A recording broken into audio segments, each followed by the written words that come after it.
Everyone, फिर से एक बहुत इंटरेस्टिंग सा न्यू चाइनीज ड्रामा लेकर आई हूँ। तो चलो जल्दी से वीडियो को लाइक कर दो और अगर अभी तक आपने चैनल को सब्सक्राइब ना किया हो तो प्लीज कर लो। तो ड्रामा की स्टार्टिंग हमारी फीमेल लीड चाओ के साथ होती है, जिसे किसी ने ड्रग दिया होता है। वो यहाँ होटल में किसी के साथ नाइट स्पेंड कर लेती है। फिर हम यहाँ जाओ के बॉयफ्रेंड जो को देखते हैं, जो कि अपने फ्रेंड्स के साथ ड्रिंक कर रहा होता है। वो लोग उससे इस बारे में पूछते हैं कि वो चाओ के साथ कुछ ज्यादा ही क्लोज है, तो क्या वो इस बार सच में उसके लिए सीरियस है। तो जो कहता है कि बिल्कुल भी नहीं, मैं तो उसे खेल कर थक भी चुका हूँ। अभी हम देखते हैं कि चाओ यहाँ पर आकर उसकी बातें सुनने लगती है और जो सभी से कहता है कि अगर मुझे शादी करनी भी हुई ना तो मैं चाओ जैसी लड़की से तो शादी बिल्कुल नहीं करूंगा। तभी चाओ यहाँ पर जो के लिए केक लेकर आई होती है और उसे कहती है कि जो तुमने कहा था ना कि आज तुम मेरे साथ मेरी ग्रैंडमा से मिलने चलोगे, तो ये कहता है कि आज मेरा बर्थडे है तो प्लीज मेरा मजा मत खराब करो। तो चाओ कहती है कि तुम जानते हो ना कि मेरी ग्रैंडमा की तबीयत खराब होती जा रही है और वो काफी टाइम से तुमसे मिलना चाहती थी। और जो तो इसकी बात पे ध्यान भी नहीं देता और वो ड्रिंक करने लगता है। तो ये जल्दी से जाकर उसे रोकती है और कहती है कि इतनी ड्रिंक मत करो, ये तुम्हारी हेल्थ के लिए अच्छा नहीं। तो जो इसे चिल्लाने लगता है और कहता है कि तुम अपने आप को समझती क्या हो, तुम बस मेरी एक्स की तरह दिखती हो, इसलिए अपने आप को तुम ज्यादा सीरियसली मत लो और कान खोलकर सुन लो कि मैं अपने खास दिन पर तुम्हारी मरती हुई ग्रैंडमा को नहीं देखने जाने वाला हूँ। फिर चाओ से टोकर यहाँ से चली जाती है।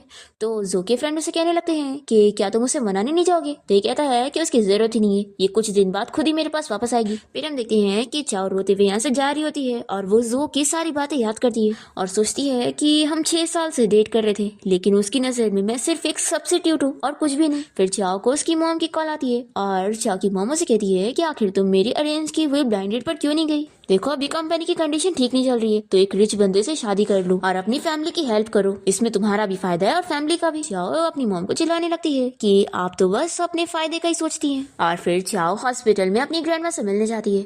इसका ऐसा चेहरा देखकर ग्रैंडमा समझ जाती है और कहती है कि मुझे बताओ तुम्हें किसने बुली किया है। तो चाओ कहती है कि ग्रैंडमा ऐसा कुछ भी नहीं है, मेरी आंखों में बारिश का पानी चला गया है बस, और कुछ नहीं। ग्रैंडमा रोने लग जाती है और कहती है कि मेरे बाद तुम्हें प्रोटेक्ट करने वाला कोई नहीं है, तो मेरी बस एक ही लास्ट विश है कि तुम्हारी शादी एक अच्छे लड़के के साथ हो जाए जो कि मेरे बाद तुम्हारा ख्याल रखे। फिर चाओ इस बार में सोच लगती है कि अपनी मॉम के बताए हुए किसी रिच बंदे से शादी करने से अच्छा है कि मैं किसी स्ट्रेंजर से शादी कर लूं। फिर चाओ अपनी मैच मेकर आंटी को कॉल करती है और उनसे कहती है कि लास्ट टाइम आप मुझे कोई मिस्टर शेन के साथ ब्लाइंड डेट पर भेज रही थी, तो अब मैं रेडी हूँ, तो आप मिस्टर शेन के साथ मेरी ब्लाइंड डेट अरेंज कर दो। फिर नेक्स्ट डे जिया एक रेस्टोरेंट पहुंचती है अपने ब्लाइंड डेट से मिलने के लिए और एक बंदे को देखकर वो सोचती है कि अच्छा तो यही मेरा ब्लाइंड डेट है, ये तो सच में बहुत ही हैंडसम है, लगता है आजकल की डेटिंग एजेंसी के रिसोर्सेज बहुत ही अच्छे हैं। फिर ये उससे डायरेक्टली पूछ लगती है कि क्या तुम ही मिस्टर शेन हो। तो ये कहता है कि क्या तुमने मुझे पहचान ही नहीं। फिर हम फ्लैशबैक में देखते हैं कि शेन अब्रॉड से अभी जल्दी वापस आया होता है और उसका स्टूडेंट से बताता है कि उसने जो नई कंपनी खरीदा है उसका हैंडओवर का सारा काम हो गया।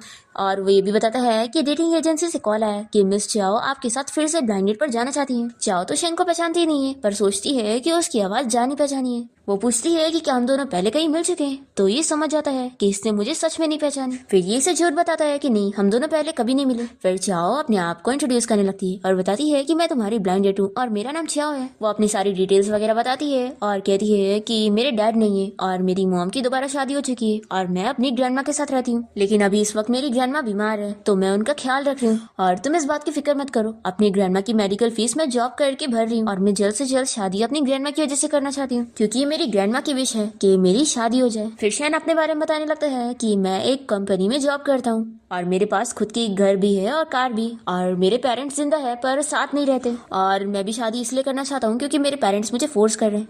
तो अगर तुम्हें मुझसे और भी कुछ पूछना है तो पूछ सकती हो। ये कहती है कि मैं पहले भी रिलेशनशिप में रह चुकी हूँ, तो क्या तुम इस बात से माइंड करोगे। तो ये कहता है कि बिल्कुल नहीं, मैं इस बात से बिल्कुल माइंड नहीं करूंगा। तो ये कहती है कि फिर तो अच्छी बात है, हम डेटिंग करने का ट्राई कर सकते हैं। ये कहता है कि नहीं, मैं डेटिंग में बिल्कुल इंटरेस्टेड नहीं हूँ। तो चाओ अपसेट हो जाती है और सोचती है कि लगता है मैं इसे पसंद नहीं आई। फिर वो इसे सॉरी बोलकर जाने लगती है। तो ये कहता है कि मेरा मतलब ये था कि डेटिंग करने में कितना टाइम वेस्ट होगा, तो क्यों ना हम लोग डायरेक्ट शादी कर ले। ये सुनकर चाओ तो शॉक हो जाती है और फिर दोनों ही कोर्ट जाकर अपना मैरिज सर्टिफिकेट ले लेते हैं। फिर दोनों ही बाहर आते हैं और शैनी से कहता है कि मुझे अभी कंपनी में कुछ काम है तो मुझे यहाँ से जाना होगा, तो तुम मुझे अपना नंबर दे दो ताकि हम इजीली एक दूसरे को कॉन्टेक्ट कर सके। फिर नंबर लेने के बाद शैन चाओ से उसका मैरिज सर्टिफिकेट लेकर दोनों सर्टिफिकेट की फोटो ले लेता है। तो ये कहती है कि तुम क्या कर रहे हो। शैन बताता है कि ये मैं अपने पेरेंट्स को दिखाने वाला हूँ। तो ये कहती है कि हाँ, मैं भी अभी अपनी ग्रैंडमा से मिलने जाऊंगी और उन्हें शादी के बारे में बताऊंगी। तो इस पर शैन कहता है कि मैं तुम्हारी ग्रैंडमा से मिलने के लिए तुम्हारे साथ चलूंगा। तो ये सुनकर चाओ खुश होती है और फिर वो टाइम देखकर इसे कहती है कि अरे हाँ, मुझे लेट हो रहा है, मुझे जल्दी से अपनी जॉब के लिए जाना है। तो कहता है कि एक काम करो, तुम मेरी कार से चली जाओ, मैं कैब लेकर चला जाऊंगा। तो चाओ इसे थैंक यू बोलकर इसकी कार में बैठ के चली जाती है।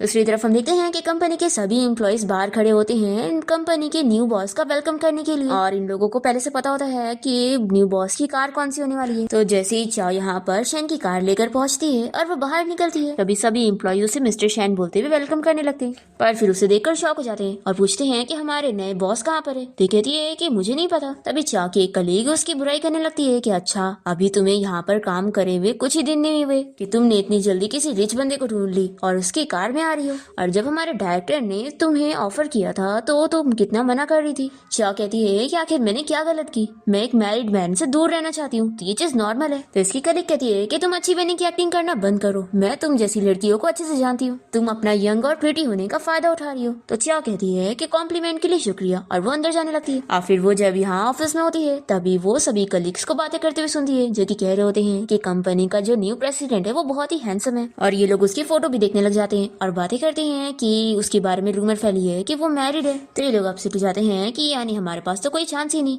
फिर चाओ की फ्रेंड भी उसे बताने लगती है कि तुम्हें पता है हमारा जो नया सीईओ है उसने अपनी मैरिज के बारे में पोस्ट किया है। चाओ देखती है कि कंपनी के न्यू बॉस का नाम मिस्टर शैन है, तो ये सोचती है कि मेरे हस्बैंड का नाम भी शैन है, तो क्या ये वही होगा। फिर ये अपने आप को समझाती है कि ऐसा कैसे हो सकता है। फिर चाओ को शैन की कॉल आती है और वो इसे कहता है कि आज सुबह में मैं जल्दी में चला गया था, तो आज शाम में हम तुम्हारी ग्रैंडमा से मिलने के लिए चलेंगे। चाओ खुश होती है और उसे थैंक यू बोलती है। पर तभी इतने में यहाँ पे डायरेक्टर आ जाता है और सभी को बताने लगता है कि आज कंपनी के नए बॉस आने की खुशी में आज कंपनी के सभी एम्प्लॉय डिनर पार्टी के लिए चलेंगे और कोई भी मना नहीं कर सकता है, सभी को चलना पड़ेगा। अब चाओ तो मना करना चाह रही होती है पर फिर भी उसे मानना ही पड़ता है। फिर वो शैन को मैसेज करके बता देती है कि मुझे कंपनी में काम पड़ गया है, तो मैं आज तुम्हारे साथ ग्रैंडमा से मिलने नहीं जा पाऊंगी। फिर इसके बाद हम देखते हैं कि सभी कलीग चाओ के बारे में गॉसिपिंग कर रहे होते हैं कि उसे क्या हो गया है कि वो कंपनी डिनर पे जाने के लिए खुश नहीं थी और आज वो बार बार मोबाइल में लगी हुई थी, तो लगता है वो किसी को डेट कर रही है। लास्ट टाइम हमने देखे थे कि वो किसी BMW वाले रिच बंदे के साथ आई थी और अब कोई दूसरी लग्जरी कार में आई है। सच में ये बहुत सारे रिच मैन को फंसाती होगी। फिर ये लोग बात करते हैं कि फिर इनमें से कोई कहता है कि कहीं वो हमारे नए बॉस को ना फंसा ले, तो बाकी कहते हैं कि ऐसा हो ही नहीं सकता, हमारे नए बॉस पहले से मैरिड है और वो ऐसी लड़की को कभी लाइक नहीं करेंगे। फिर जैसी चाओ यहाँ पर आती है तो ये लोग उसे सुनाने लगते हैं कि वो सीईओ को तो बिल्कुल भी सेड्यूस करने का सोचे ना, क्योंकि सीईओ की वाइफ उसे छोड़ेगी नहीं। फिर नेक्स्ट सीन हम देखते हैं कि शैन के ग्रैंडपा उसे कॉल करके इस बारे में पूछते हैं कि क्या तुमने सच में शादी कर ली है। तो शैन हाँ कहता है। तो ग्रैंडपा उसे चिल्लाते हैं कि तुमने फैमिली की अरेंज की हुई शादी को छोड़कर किसी भी लड़की से शादी कर ली है, क्या तुमने शादी करना बच्चों का खेल समझा हुआ है। आखिर आप मेरी शादी को एक बिजनेस डील कैसे समझ सकते हैं। आपको पता है ना कि मेरी एबिलिटी से मैं हमारी फैमिली को काफी बेनिफिट कर सकता हूँ, तो इसमें आपको मेरी शादी इन्वॉल्व करने की जरूरत ही नहीं है। तो ग्रैंडपा कहते हैं कि अब तुमने शादी कर ही चुके हो तो अब उस लड़की को घर कब लेकर आओगे। देखो शादी बहुत बड़ी डील होती है, तो उस लड़की को अच्छे से ट्रीट करो। और वैसे आज तुम्हारा कंपनी का भी फर्स्ट डे था और तुम्हारा शादी करने का भी, तो आज डबल खुशियों का दिन है, तो मैंने इसी खुशी में कंपनी के सभी एम्प्लॉइज को डिनर पार्टी दिया। फिर हम देखते हैं कि यहाँ पार्टी में सभी एम्प्लॉइज कंपनी के न्यू बॉस को देखने के लिए वेट कर रहे होते हैं कि आखिर वो यहाँ पर कब आएगा। चाओ की कलीग तो यहाँ पर भी उसे ताने देने में लगी होती है। तभी यहाँ पर शैन की एंट्री होती है तो सभी समझ जाते हैं कि वही कंपनी का बॉस है। चाओ भी देखना चाह रही होती है कि आखिर कंपनी का नया बॉस कैसा दिखता है जो सभी लड़कियां उसके ऊपर इतनी मर रही है। पर चाओ तो मस्तियां खाने में लगी होती है और तभी स्टेज पर अनाउंस हो रहा होता है कि कंपनी के नए बॉस यहाँ स्पीच देने वाले। तभी यहाँ पर चाओ की फ्रेंड कहती है कि तुम खाना बंद करो और हमारे नए बॉस को देखो, वो स्पीच देने जा रहा है। पर तभी इतने में चाओ को उसकी ग्रैंडमा के डॉक्टर की कॉल आ जाती है, तो वो उनसे बात करने बाहर चली जाती है और वो शैन को देखती भी नहीं है। फिर शैन अपना स्पीच खत्म करने के बाद तुरंत यहाँ से जाने लगता है और चाओ वापस आ जाती है और ऐसे दोनों एक दूसरे को देख नहीं पाते। फिर चाओ की फ्रेंड से कहने लगती है कि कितनी बुरी बात है, तुमने हमारे न्यू बॉस को देखी भी नहीं, पता है वो कितने ज्यादा हैंडसम है। सच में अगर मैं यहाँ से फायर ना हूँ ना तो मैं तो जिंदगी भर इस कंपनी में काम करूंगी। तो चाओ कहती है कि तुम कितनी बड़ी बड़ी बातें करने लग गई हो।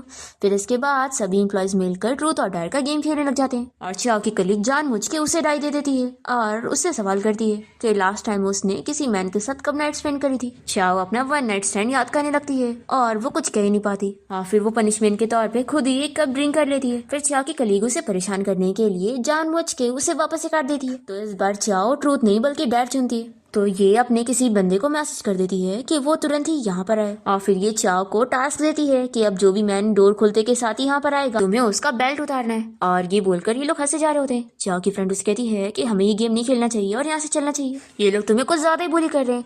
तो चाओ की कलीग उसे कहती है कि तुम ऐसे नहीं जा सकती। तो चाओ कहती है कि मैं पनिशमेंट के तौर पर ड्रिंक करना चाहूंगी। तो इसकी कलीग कहती है कि फिर इस बार तुम्हें 2 कप पीने पड़ेंगे और ये जग भी पीना पड़ेगा। चाओ ड्रिंक करने के लिए मान जाती है तो इसकी फ्रेंड से समझाती है कि नहीं, ये वाइन बहुत ही स्ट्रांग है।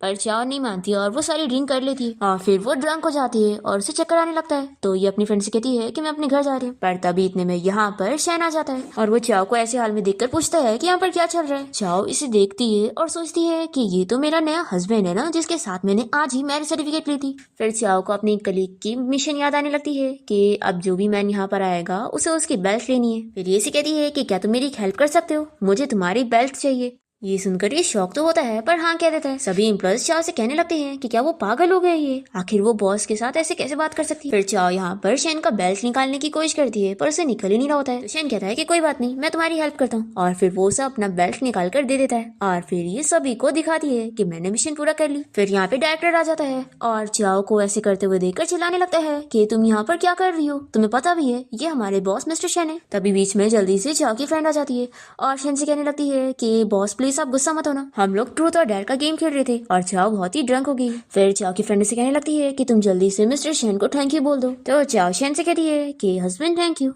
तो ये सुनकर ही कहता है कि तुमने मुझे क्या कहा। तो चाओ फिर से कहती है कि मैंने बोली कि थैंक यू हस्बैंड। ऐसा बोलकर वो उसके ऊपर ही सो जाती है। फिर डायरेक्टर से चिल्लाने लगता है कि आखिर तुम ये कैसे बात कर रही हो, तुम्हें पता भी है ये हमारी कंपनी के नए बॉस है। चाओ को ड्रंक हाल में कुछ समझ ही नहीं आ रहा होता है और शेन यहाँ पर सभी से कहता है कि मुझे इस बात से कोई प्रॉब्लम नहीं, क्योंकि तुम लोग वैसे भी गेम खेल रहे थे और ये ड्रंक हो चुकी है। फिर इसके बाद हम देखते हैं कि चाओ शेन के कार में सो रही होती है और वो उसके उठने का इंतजार कर रहा होता है। फिर जैसे ही चाओ को होश आता है तो वो शेन को देखकर पूछने लगती है कि तुम ये बताओ कि आखिर तुमने अपनी डेटिंग प्रोफाइल को फेक करके कैसे आए थे। तो ये कहता है कि देखो मैंने तुम्हें कुछ भी फेक नहीं बताया, मैंने सब सही से बताया था कि मैं कंपनी में काम करता हूँ और ये भी बताया था कि मैं ब्लाइंड डेट के लिए इसलिए आया क्योंकि मेरी फैमिली सच में मुझे शादी के लिए फोर्स कर रही है। तो चाओ इसकी बात पर बिलीव कर लेती है कि हाँ वो सच तो कह रहा है। फिर ये भी पूछती है कि क्या तुमने ऐसे कैजुअली कोई भी डेटिंग एजेंसी में बात करे थे। ये कहता है कि कैजुअली तो नहीं बात किया था और देखो मेरा तुमसे शादी करना कोई मजाक नहीं है, मैं तुम्हारे लिए सीरियस हूँ। फिर चाओ अपने एक्स बॉयफ्रेंड जो की बात याद करने लगती है कि वो उसके बारे में कहता था कि वो उस जैसी लड़की से शादी करेगा ही नहीं। चाओ पूछती है कि लेकिन मैंने तो हमेशा सुनी हूँ कि रिच बंदे हमेशा बिजनेस मैरिज करते हैं। शेन कहता है कि मैं उनसे डिफरेंट हूँ, मुझे किसी लड़की की जरूरत नहीं है अपने करियर को बढ़ाने के लिए और ना ही मुझे अपनी फैमिली में पोजीशन बनाने के लिए शादी करने की जरूरत है। पर फिर चाओ कहने लगती है कि लेकिन हम दोनों के बीच में तो काफी डिफरेंस है। ये कहता है कि लेकिन कुछ नहीं, अगर तुम हमारी शादी के बारे में श्योर नहीं हो तो कोई बात नहीं, क्यों ना तुम मेरे साथ 6 महीने की ट्रायल मैरिज कर लो, मैं तुम्हारी ग्रैंडमा का ख्याल रखूंगा और तुम मेरी वाइफ बन के रहना और अभी के लिए हम अपनी शादी के बारे में पब्लिकली अनाउंस नहीं करेंगे और अगर इन 6 महीनों में मैं तुम्हें फिर भी ना पसंद आऊँ तो तुम मुझसे कभी भी डिवोर्स ले सकती हो। चाओ कहती है कि वैसे भी मैं अपनी ग्रैंडमा की वजह से जल्दी में शादी करना चाहती थी और मैं तो किसी से भी शादी कर लेती और मिस्टर शेन तो इतने बुरे भी नहीं। फिर ये सोचती है कि लेकिन आखिर इसने मुझसे की शादी की। फिर ये याद करती है कि इसने कलीग्स को बातें करते हुए सुनी थी कि शेन के बारे में ये भी रूमर फैली है कि वो एक गे है। तो ये सोचती है कि कहीं ऐसा तो नहीं कि इन्होंने जानबूझ के मेरे साथ कॉन्ट्रैक्ट मैरिज करी है ताकि ये अपनी सच्चाई सभी से छुपा सके। फिर इसके बाद शेन चाओ को अपने घर ले आता है और उसे हैंगओवर ड्रिंक देता है और वो उसकी सारी हरकतें याद करता है जो अभी उसने बार में की थी। फिर वो इसे कहता है कि तुम तो इतनी सी ड्रिंक करके इतनी ड्रंक हो जाती हो तो अगली बार इतनी ड्रिंक मत करना। फिर चाओ कहने लगती है कि वैसे मैं टैक्सी लेकर घर जा सकती थी। तो ये कहता है कि नहीं, काफी लेट हो चुकी है तो ये तुम्हारे लिए सेफ नहीं होता और तुम फिक्र मत करो, मेरा घर ऑफिस के काफी नजदीक है, तो अब तुम जाओ, मैंने तुम्हारे लिए कपड़े रेडी रखा हूँ, तुम जाकर शावर ले लो और फिर तुरंत सोने चले जाना। चाओ पूछने लगती है कि तुम कहाँ पर सोने वाले हो। तो ये कहता है कि तुम डरो मत, मैं तुम्हारे रूम में नहीं सोऊंगा। फिर शावर लेने के बाद चाओ जब बाहर आती है तो शैन बहुत ही शाय फील कर रहा होता है। चाओ बताती है कि मैं अपना फोन लेने आई थी और फिर वो आगे बढ़ती है तभी वो गिरने लगती है और शैन उसे गिरने से बचाता है और फिर दोनों एक दूसरे को देखते रह जाते हैं। चाओ सोचती है कि आखिर मैं इतनी नर्वस क्यों हो रही हूँ, इसे लड़कियां नहीं पसंद है। फिर चाओ के फोन की रिंग बजने लगती है तो वो जल्दी से कॉल उठाती है और वो इसे कहता है कि 1 महीना हो गया और तुम मुझसे मिलने नहीं आई, तो आखिर तुम्हें हो क्या गया है। चाओ कहती है कि अब हमारा ब्रेकअप हो चुका है तो मैं कहाँ पर हूँ, इससे तुम्हें क्या ही फर्क पड़ता है। ये कहता है कि तुम अच्छे से बिहेव करो, तुम जानती हो ना कि मैं तुम्हें वाइफ की पोजीशन के अलावा सारी पोजीशन दे सकता हूँ। ये उसे चिल्लाती है कि तुम मेरे एक्स हो और तुम्हें मैं मरा हुआ मानती हूँ। ऐसा बोलकर ये कॉल कट कर देती है। फिर शैन चाओ से पूछने लगता है कि क्या तुम अपने एक्स बॉयफ्रेंड से बात कर रही थी। तो ये कह रही है कि हमारे बीच में ऐसा कुछ भी नहीं था और शायद वो बस मुझे अपना खिलौना समझता था और कुछ भी नहीं। पर शैन बहुत ही जेलस होता है और उसे कहता है कि काफी लेट हो चुकी है तो तुम सोने जाओ। तो इसकी बातें सुनकर चाओ सोचती है कि लगता है इसे कोई फर्क ही नहीं पड़ता। फिर अपने आप को समझाती है कि हाँ फर्क भी क्यों पड़ेगा क्योंकि हमारे बीच में तो सिर्फ कन्वीनियंस की शादी है। फिर वो इसे गुड नाइट बोलकर अपने रूम में चली जाती है। फिर रात में हम देखते हैं कि चाओ अपने सपने में फिर से अपना 1 नाइट स्टैंड याद कर रही होती है और वो घबरा के उठ जाती है और गलती से उसे ग्लास गिर जाता है तभी शैन यहाँ पर आ जाता है और ये से कहती है कि सॉरी, मैंने गलती से ग्लास गिरा दी। तो ये उसे उतरने से रोकता है और समझाता है कि तुम केयरफुल रहो, नहीं तो तुम्हें ग्लास लग जाएगी। और फिर ये इससे पूछता है कि आखिर तुम्हें इतने पसीने क्यों आ रहे हैं। तो ये कहती है कि कुछ नहीं, मैंने एक बुरा सपना देखी। फिर चाह को शक होने लगता है कि जैसे वो मैन यही था। फिर अपने आप को समझाती है कि ऐसा कैसे हो सकता है, ये वो क्रेजी मैन नहीं हो सकता। और फिर ये सोचती है कि वैसे आखिर वो मैन था कौन, और इसे लगता है कि शायद वो जो था। फिर नेक्स्ट मॉर्निंग चाओ जब अपने रूम से बाहर आती है तो शैन खुश जाता है कि अच्छा तो तुम उठ गई। उसने पहले से उसके लिए ब्रेकफास्ट रेडी करके रखा होता है और वो बताता है कि यहाँ पर कोई मेड नहीं है, तो मैं अपने असिस्टेंट से कह दूंगा कि वो तुम्हारे लिए जरूरत का सारा सामान ले आए, ताकि जब तुम यहाँ पर परमानेंटली रहोगी तो तुम्हें कोई प्रॉब्लम ना हो। तो ये तुरंत ही कह देती है कि मैं यहाँ पर नहीं रहने वाली हूँ, क्योंकि मैं हमारी इस नई अजीब रिलेशनशिप के लिए इतनी जल्दी एडजस्ट नहीं कर पाऊंगी। ये सुनकर शैन को बुरा लग रहा होता है कि वो इस रिलेशन को अजीब कह रही है। चाओ सोचती है कि ये रिलेशन अजीब तो है ही, क्योंकि मुझे शादी करने के बाद पता चल रहा है कि मेरा हस्बैंड मेरी कंपनी का नया बॉस है। फिर ये कहती है कि वैसे भी हमारी रिलेशनशिप सिर्फ 6 महीने की है, तो मुझे यहाँ पर आके रहने की क्या जरूरत है। ये कहता है कि सिर्फ 6 महीने की। तो चाओ कहती है कि हाँ, तुम भूल गए हमारे बीच में डील हुई थी, वैसे भी एक दिन हम दोनों को अलग होना है।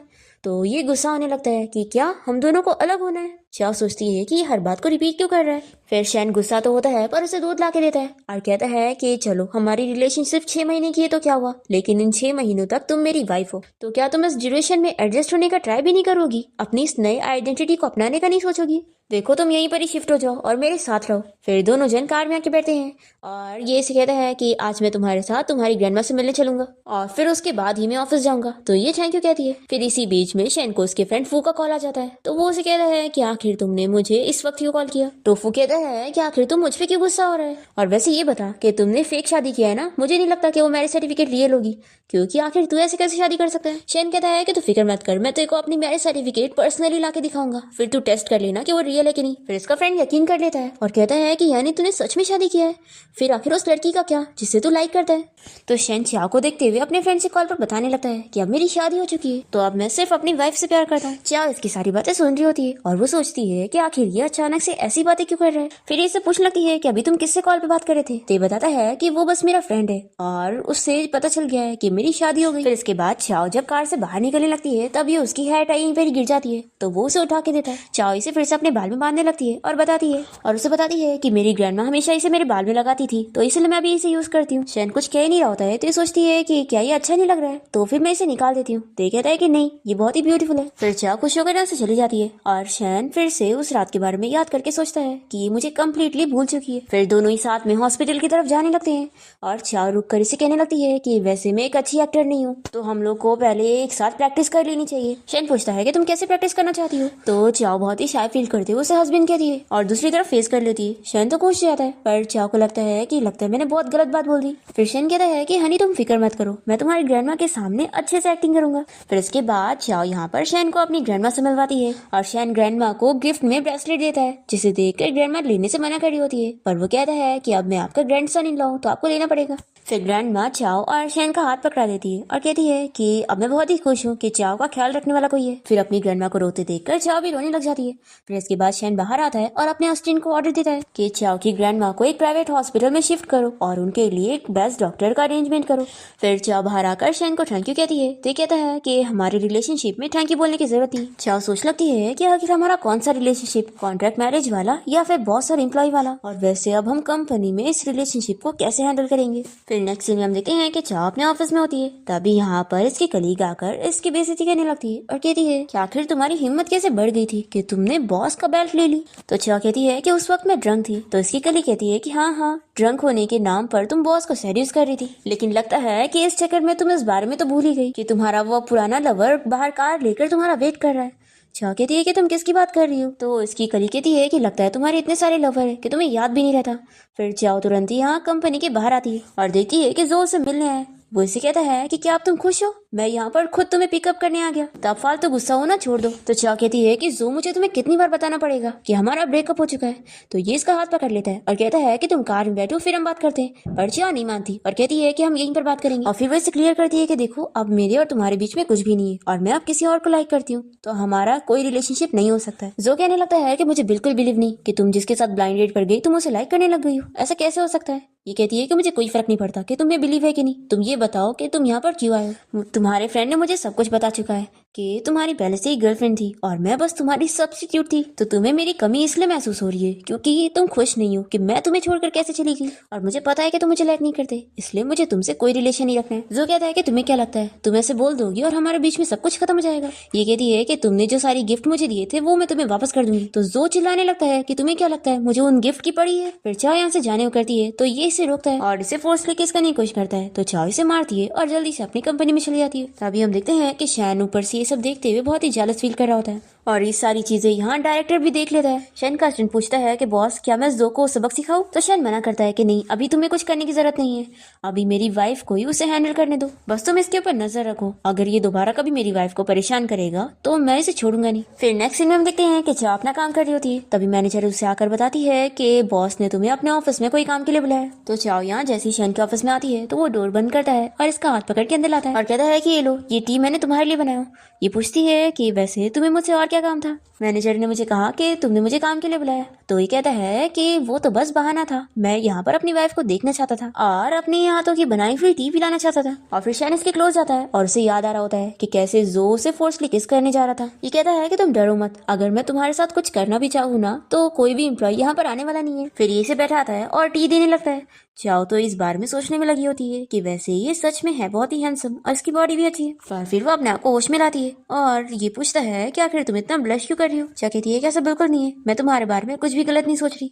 और फिर सोचती है कि आखिर मैं ये सब क्यों बोल रही हूँ। फिर ये हंसने लगता है और कहता है कि ठीक है, अगर ऐसी बात है तो फिर मुझे और मेहनत करनी पड़ेगी ताकि मेरी वाइफ मुझ में इंटरेस्ट ले। फिर इसके बाद चाओ जब लिफ्ट में आती है तभी जल्दी से यहाँ पे डायरेक्टर भी आ जाता है और उसे परेशान करने लगता है। कहता है कि अब मुझे समझ आया कि तुम मुझ में क्यों इंटरेस्ट नहीं ले रही थी, क्योंकि तुम मुझसे ज्यादा किसी रिच बंदे में इंटरेस्टेड हो। सच में तुम बहुत ही चालाक लड़की हो जो एक टाइम पर दो दो मैन को हैंडल कर रही हो। देखो आखिर मुझ में भी क्या बुरा है, तो एक्टिंग क्यों कर रही हो।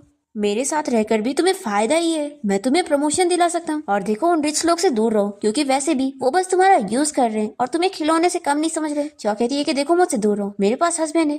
तो ये कहता है कि झूठ बोलना बंद करो, मैंने तुम्हारा रेज्यूमे देख चुका हूँ, उसमें लिखा है कि तुम अनमैरिड हो, इसलिए फालतू ड्रामा बंद करो और मेरी बात सुनो। तभी चाओ जल्दी से देख लेती है कि लिफ्ट रुक गई, वो इसे मार के यहाँ से भाग जाती है। तो ये गुस्सा हो जाता है कि तुम्हारी हिम्मत कैसी है मुझे मारने की, रुको अभी मैं तुम्हें बताता हूँ। फिर डॉक्टर सीधा एचआर के पास जाता है और उसे कहता है कि इस लड़की को कंपनी से फायर करो। पर तभी एक एम्प्लॉय आके डॉक्टर से कहती है कि आपके ऊपर हैरेसमेंट का केस लगा है, तो आप बात करने के लिए आओ। फिर ये जैसी बात करने के लिए जाता है तो पुलिस को देख के डर जाता है और उसे गुस्सा आती है कि इस लड़की ने पुलिस को कॉल कर दी। पुलिस सीसीटीवी देख चुके होते हैं और कहते हैं कि इसमें साफ दिख रहा है कि तुम कैसे इस एम्प्लॉय को हैरेस कर रहे थे, तो बताओ तुम क्या कहना चाहोगे। तो ये कहने लगता है कि मैं कोई हैरेस नहीं कर रहा था, मैं तो बस इस लड़की को वार्निंग दे रहा था कि ये कंपनी में फालतू हरकतें ना करे और सभी मैन को सेड्यूस ना करे। पर देखो इसने मेरे खिलाफ झूठी कंप्लेंट फाइल कर दी कि मैंने इसे हैरेस किया। और फिर ये चाव को समझाने लगता है कि देखो तुम जो कर रही हो इससे कंपनी की रेपुटेशन जा रही है, इसलिए चुपचाप से हरकतें करना बंद करो, हम लोग प्राइवेटली बात करेंगे तो मैं तुम्हें माफ कर दूंगा। देखो अगर कंपनी का लॉस हुआ तो क्या तुम इसकी रिस्पॉन्सिबिलिटी लोगी, इसलिए चुपचाप से मेरी बात सुन लो। फिर अस्टिन बताता है कि बॉस सच में इस न्यूज की वजह से कंपनी की स्टॉक प्राइस गिर रही है। फिर डॉक्टर तो खुश जाता है और कहता है कि मैंने कहा था ना। तो चाव केस ड्रॉप करने के लिए मान जाती है, पर शेन कहता है कि बिल्कुल नहीं, इसे सजा मिलनी चाहिए। और ये चाव से एविडेंस मांगता है और इन लोग को रिकॉर्डिंग सुनाता है कि उसने उसे क्या क्या बोला था। डायरेक्टर यहाँ पर कहने लगता है कि बॉस आप इस लड़की की बातों में मत आओ, ये झूठ बोल रही है, इसने पहले मुझे सेड्यूस करी थी और आप ही सोचो मैं आपका इतना पुराना एम्प्लॉय हूँ, मैं ऐसे काम थोड़ी ना करूंगा। पर शैन इसकी बातों में बिल्कुल नहीं आता और फिर पुलिस इसे पकड़ के लेके जाती है तो ये चिल्लाने लगता है और चाव से कहता है कि तुम्हें तो मैं बाद में देख लूंगा। फिर इसके बाद हम देखते हैं कि शैन अपने असिस्टेंट से उस डायरेक्टर की सारी इन्फॉर्मेशन निकलवा लेता है। असिस्टेंट बताता है कि पहले भी उसने और भी लड़कियों को ऐसे हैरेस कर चुका है और उनमें से 2 लड़की ने तो अपनी जान भी ले ली थी। ये कहता है कि अच्छा हुआ एविडेंस मिल गया। याद करता है कि कैसे डायरेक्टर चाव को धमकी दे रहा था कि उसकी वजह से उसकी जॉब गई है ना तो वो उसको छोड़ेगा नहीं। शैन अपने असिस्टेंट से कह देता है कि वो जेल से बाहर नहीं आना चाहिए और क्या पता वो जेल के अंदर ही मर जाएगा। फिर इसके बाद हम देखते हैं कि चाव के पास उसकी कलीग आती है और उसे कहने लगती है कि मुझे बिलीव नहीं हो रहा कि तुम लोगों को सेड्यूस तो करती ही थी, बल्कि अब तुमने कंपनी का लॉस भी करवा दी। चाव कहती है कि मेरे बारे में रूमर्स फैलाना बंद करो, नहीं तो मैं दोबारा पुलिस को कॉल कर सकती हूँ। तो ये कहती है कि तुम ही सोचो, तुमने कंपनी का इतना लॉस करवाई हो और हमारे जो न्यू बॉस है वो अब तुम पे कितना गुस्सा होंगे, तो अब तुम उन्हें सेड्यूस कैसे करोगी, इसलिए अच्छे से काम करो। ऐसा बोलकर चली जाती है। फिर ऑफिस से छुट्टी होने के बाद जब ये दोनों कार से घर जा रहे होते हैं तो चाव सोचती है कि लगता है ये गुस्सा है, फिर वो उसे सॉरी कहने लगती है और कहती है कि मुझे पुलिस को कॉल करने से पहले कंपनी की रेपुटेशन के बारे में सोचना चाहिए था कि ये बात बहुत बढ़ जाएगी, और खास करके कंपनी की एम्प्लॉय होने के नाते तो मुझे कंपनी के बारे में पहले सोचना चाहिए था। तो ये कहता है कि तुम याद रखो कि तुम सबसे पहले मेरी वाइफ हो और यही सबसे ज्यादा इंपॉर्टेंट चीज है। छो कहती है कि मैं अपनी इस नई आइडेंटिटी को ठीक से फील नहीं कर पा रही हूँ। तो कहता है कि सब मेरी गलती है, मैं तुम्हारा हस्बैंड हूँ और मैं तुम्हें ठीक से अपनी वाइफ की तरह नहीं फील करवा पा रहा हूँ। तो कहती है कि बिल्कुल नहीं, मेरा ये मतलब नहीं था। फिर शैन चाओ को किस करने जा रहा होता है पर वो बिल्कुल भी रेडी नहीं होती है। तो ये दूर हो जाता है और कहता है कि ठीक है, मैं इस बार तुम्हें छोड़ रहा हूँ। चाओ सोचती है कि क्या ये मुझे किस करने वाला था। शैन तो यहाँ पर स्माइल कर रहा होता है। फिर नेक्स्ट टाइम देखते हैं कि चाओ जब अपना काम कर रही होती है तभी शैन उससे मैसेज पर बातें करने लगता है। फिर इसके बाद शैन अपने सभी फ्रेंड से मिलने गया होता है और ये लोग इससे पूछते हैं कि यानी तूने सच में शादी कर लिया, तो ये लड़की तेरे ग्रैंडपा ने ढूंढे या फिर तूने खुद ढूंढा। ये लोग इसे ये भी पूछते हैं कि वैसे इतना टाइम हो गया और तेरी वाइफ ने तुझे कॉल तक नहीं की, तो क्या उसे तेरी बिल्कुल नहीं पड़ी है। तो ये सुनकर शैन चुप हो जाता है क्योंकि उसे बुरा लगता है। दूसरी तरफ चाओ यहाँ कंपनी में ओवर टाइम वर्क कर रही होती है, तभी से शैन का कॉल आता है। तो पूछती है कि क्या हुआ, तुम्हारी पार्टी खत्म हो गई। तो वो कहता है कि अभी नहीं, मैं बस थोड़ा सा अपसेट था।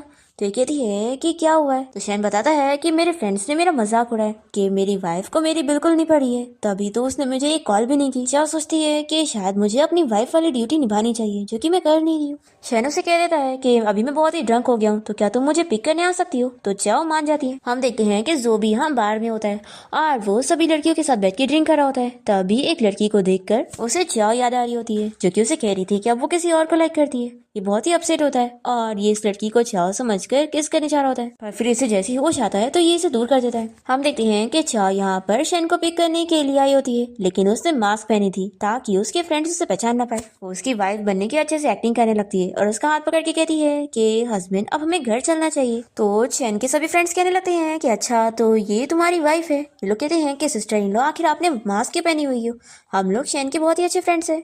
तो शैन कहता है कि ये कपल वाली चीज है जो तुम नहीं समझोगे, और फिर ये चाओ को लेकर यहाँ से चला जाता है। और तभी जो यहाँ पर चाओ को पीछे से देखकर सोचने लगता है कि क्या वो सच में चाओ है।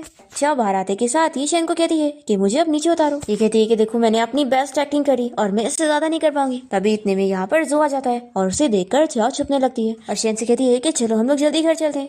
तभी जो तो चाओ को पहचान जाता है और सोचता है कि शैन के साथ क्या कर रही है। शैन गुस्सा हो जाता है कि क्या तुम डर रही हो या फिर तुम्हें अभी भी उसकी पड़ी है। ये कहती है कि बिल्कुल नहीं, मैं उसके साथ कोई रिलेशन नहीं रखना चाहती। शैन कहता है कि चलो फिर मैं तुम्हारी हेल्प करता हूँ, और फिर वो उसे किस करने लग जाता है और ये देखकर जो शॉक होता है और फिर ये अपने आप को समझाता है कि नहीं ये चाओ हो ही नहीं सकती, चाओ ऐसे पब्लिकली किसी लड़के को कैसे किस कर सकती है। और फिर जो उस लड़की के साथ वापस से बार में चला जाता है और चाओ शैन को दूर करती है। तो कहता है कि सॉरी मैं अपने आप को रोक नहीं पाया था।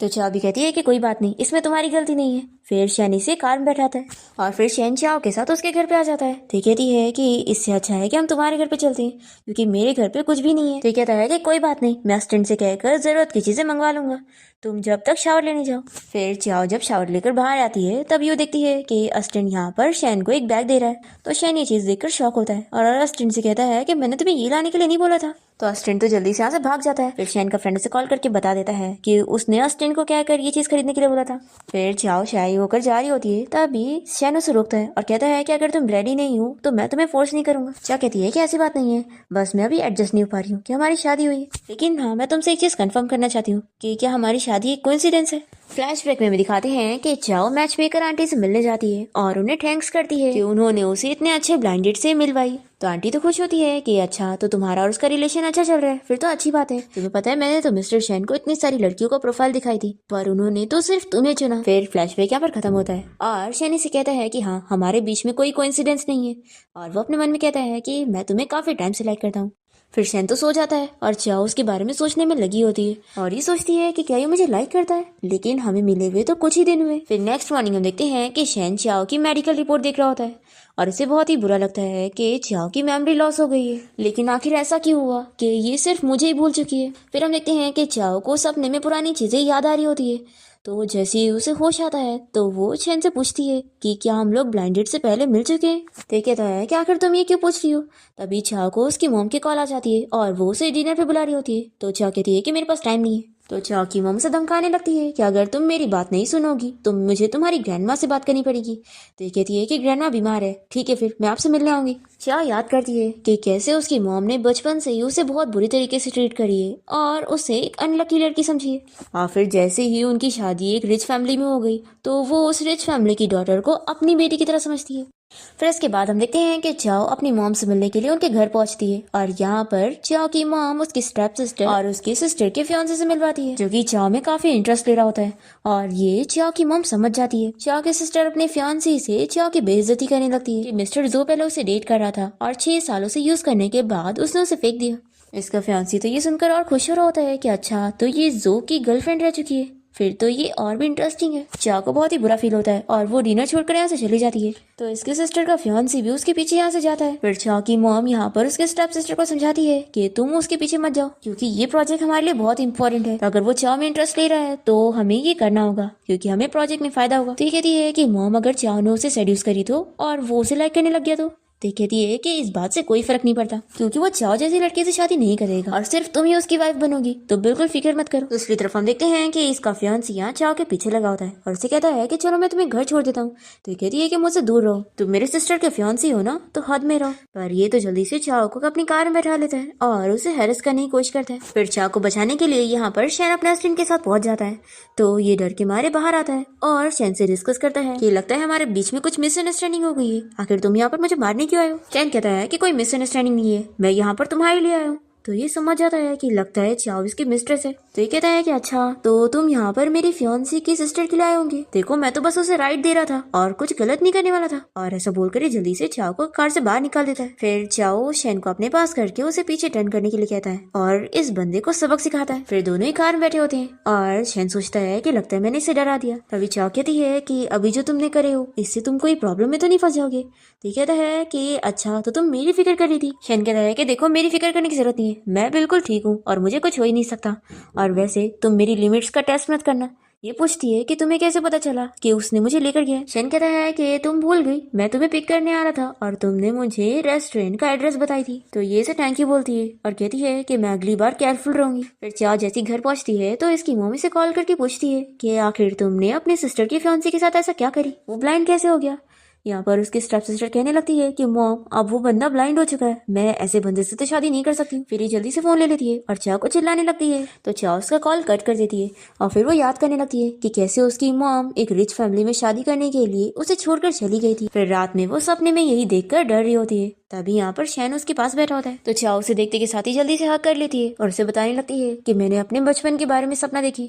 तो इसे बहुत ही बुरा लगता है कि इसकी बचपन की मेमोरीज लगता है बहुत बुरी है। फिर शैन इसे कहता है कि अब तुम सो जाओ। तो कहती है कि क्या तुम भी मेरे साथ रहोगे। तो ये मान जाता है और फिर इसके साथ ही बेड पे आ जाता है। फिर चाओ यहाँ पर सोने के लिए एक ऑडियो प्ले करती है। तो पूछता है कि ये क्या है। तो चाओ बताती है कि ये मेरे कॉलेज के सीनियर की वॉइस है, वो बहुत ही अच्छा डबिंग आर्टिस्ट है और मुझे जब भी नींद नहीं आती है तो मैं इसकी आवाज सुनकर ही सो पाती हूँ। फिर शैन याद करने लगता है और हमें फ्लैशबैक भी दिखाते हैं कि जिसकी ये वॉइस सुन रही है वो कोई और नहीं बल्कि शैन की वॉइस है। और एक्चुअली में शैन चाओ को कॉलेज टाइम से ही लाइक करता है और चाओ की वजह से उसने वॉइस डबिंग कॉम्पिटिशन में पार्टिसिपेट किया था। अब यहाँ पर शैन से पूछता है कि क्या तुम उसे लाइक करती हो। तो कहती है कि हाँ, वो मेरा फेवरेट वॉइस एक्टर है, लेकिन कॉलेज के बाद मैंने उसकी एक भी रिकॉर्डिंग नहीं सुनी और बस उसकी यही रिकॉर्डिंग मेरे पास रह गई।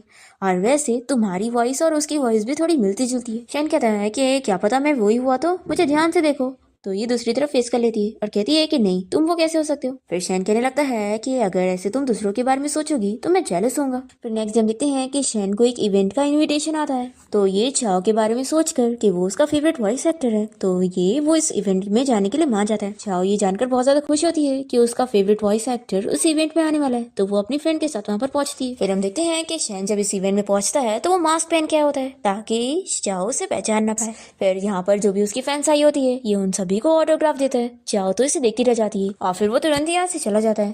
फिर चाओ को शैन का मैसेज आता है और वो बताता है कि वो भी इस होटल में आया हुआ है और वो जैसे ही उसके रूम में उसे मिलने पहुंचता है तो चाओ इसे देखकर सोचती है कि इसके कपड़े और उसके कपड़े सेम नहीं है, तो यानी ये वो हो ही नहीं सकता। शैन कहता है कि तुम्हें क्या हुआ, क्या तुम मुझे देखकर डिसअपॉइंटेड हो। फिर शैन यहाँ पर चाओ को बताता है कि मैं यहाँ पर बिजनेस ट्रिप पर आया था तो तुमसे भी मिलने आ गया। और फिर वो जल्दी से उसे हक कर लेता है और कहता है कि अब मैं थक चुका हूँ। तो चाओ कहती है कि ऐसी बात है तो तुम रेस्ट कर लो और फिर वो जल्दी से उसके लिए बेड रेडी करती है। तभी वो लाइट्स ऑफ करके इसके क्लोज आ जाता है और कहता है कि मेरे साथ सो जाओ बस थोड़ी देर के लिए। फिर नेक्स्ट मॉर्निंग जब ये दोनों बाहर निकल रहे होते हैं तभी यहाँ पर चाओ के फ्रेंड शैन को देखकर शॉक होती है कि बॉस यहाँ पर क्या कर रहे हैं। तो चाओ इसे जल्दी से बताती है कि ये बस कोइंसिडेंस है, बॉस भी यहाँ पर बिजनेस ट्रिप के लिए आए थे। फिर ये लोग सेम फ्लाइट से ही घर जा रहे होते हैं और सीट भी बाजू में ही होती है। जैसे ही चाओ की फ्रेंड सो जाती है तो शैन चाओ का हाथ पकड़ रहा होता है। फिर ये लोग जब एयरपोर्ट से बाहर निकलते हैं तभी शैन इसे कहता है कि काफी रात हो चुकी है, चलो मैं तुम्हें घर छोड़ देता हूँ। फिर ये सुनकर चाओ की फ्रेंड तुरंत इन लोगों को बाय बोलकर यहाँ से भाग जाती है और फिर असिस्टेंट भी यहाँ से भाग लेता है।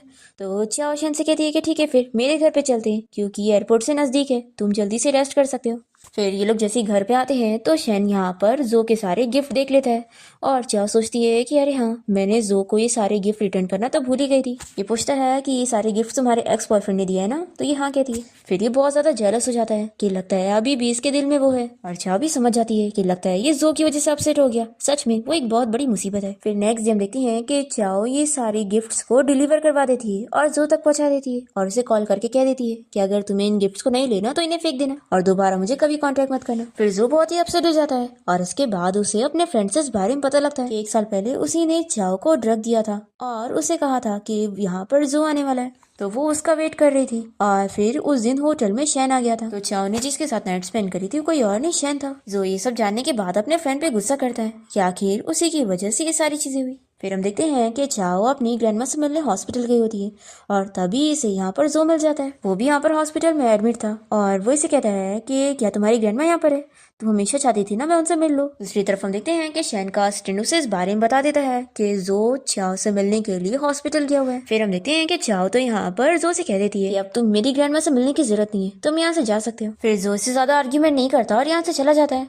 दूसरी तरफ शैन का असिस्टेंट उसे इस बारे में कॉल करके बता देता है कि लगता है जो वहाँ पर सिर्फ आपकी वाइफ से बात करने गया था और वो अब जा चुका है, लेकिन मैं उन लोग की बातें ठीक से सुन नहीं पाया। शैन कहता है कि उन लोग पे नजर रखे रहो। फिर इसके बाद हम देखते हैं कि चाओ यहाँ कंपनी में होती है और वो सोचती है कि आज पूरा दिन शैन ने उसे कांटेक्ट नहीं किया, तो ये समझ आती है कि वो उसे गुस्सा है। फिर ये शैन को असिस्टेंट को कॉल करती है, उसे पूछती है कि वो क्या कर रहा है, तो असिस्टेंट बताता है कि वो ओवर टाइम वर्क कर रहा है और बिजी है। चाओ असिस्टेंट से एडवाइस लेती है कि आखिर वो शैन को कैसे मनाए, तो वो कहता है कि बॉस बहुत ही सिंपल है, बस आपको इनिशिएटिव लेना होगा। फिर फाइनली चाओ शैन से मिलने के लिए कंपनी आ जाती है और जैसे उसके ऑफिस में आती है तो उसे एक्सप्लेन करने लगती है कि तुम्हें मिसअंडरस्टैंडिंग हो गई है और तुम फिक्र मत करो, मैंने जो के साथ सारी चीजें क्लियर कर ली हूँ और उसका और मेरा कोई रिलेशन नहीं है और सब मेरी गलती है, मैंने उससे सब चीजें पहले क्लियर नहीं करी। तो कहता है कि इसमें तुम्हारी गलती नहीं है बल्कि उसकी गलती है। तो चाह कहती है कि यानी अब तुम गुस्सा नहीं हो, तो कहता है कि मैं गुस्सा था ही नहीं। तो चाह पूछती है कि फिर उसने उसे कांटेक्ट क्यों नहीं किया, तो कहता है कि मैं सोच रहा था कि कहीं तुम्हें मेरा ज्यादा कांटेक्ट करना अच्छा न लगता हो। तो चाह कहती है कि ऐसा बिल्कुल नहीं है, मुझे अच्छा लगता है और मैं तो सोच रही थी कि कहीं मुझसे कुछ गलती ना हो गई हो। फिर शैन जल्दी से चाह को हक कर लेता है और वो सोचता है कि मैं गुस्सा नहीं हूँ बल्कि मैं बहुत ज्यादा जेलस हूँ। फिर नेक्स्ट टाइम देखते हैं कि चाह शैन के ऑफिस में गई होती है और तभी उसे यहाँ पर उसका हेयर टाइम मिल जाता है। तो वो शॉक हो जाती है कि आखिर ये उसके पास कैसे है, पर ये उससे इस बारे में कुछ सवाल नहीं करती